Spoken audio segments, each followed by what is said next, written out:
In today's video, I'm going to teach you how to import multiple invoices from Excel to QuickBooks Online. This is a handy skill that can save you loads of time when managing invoices in bulk. Let's dive right in and make this process as smooth as possible. First things first, you need to sign in to your QuickBooks Online account. Open your preferred browser and head over to the QuickBooks website. Once you're there, you'll spot the sign in option at the top right corner. Go ahead and click on that. If you're not already working with QuickBooks Online, you'll need to select it as your preferred platform. So when prompted, choose QuickBooks Online from the available options. Now, it's time to enter your credentials. Type in your username and password carefully, and once everything looks good, hit the continue button to access your account.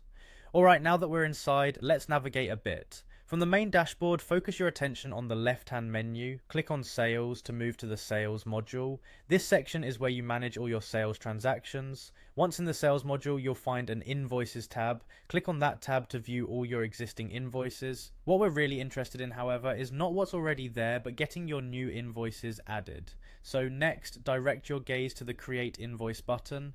Beside it, there's a tiny drop-down arrow. Clicking this arrow reveals a list of further options. Choose Import Invoices. We're getting to the exciting part now. It's time to upload that CSV file you've prepared in Excel with all your new invoices. Browse your computer to locate this file. If it's not saved in the CSV format yet, make sure to do so, as QuickBooks prefers this for bulk uploads. Once you've found your file, select it and confirm to start the process. Here comes a crucial step, a little something called mapping fields. What this means is you're going to align the fields from your CSV with the corresponding fields in QuickBooks. It's like matching pairs, ensuring each piece of information goes exactly where it belongs. Be meticulous here, this step ensures your data imports accurately without errors.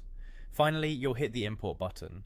QuickBooks will do its magic and transfer all the invoice details from your Excel sheet right into your system. Take a moment to review everything, making sure it all landed correctly. If you spot any discrepancies, you can correct them within QuickBooks. And there you have it, folks. You've successfully imported multiple invoices from Excel to QuickBooks Online. If this is your first time doing it, congratulations. You're now a pro at this handy digital accounting skill. Thanks for following along and happy invoicing.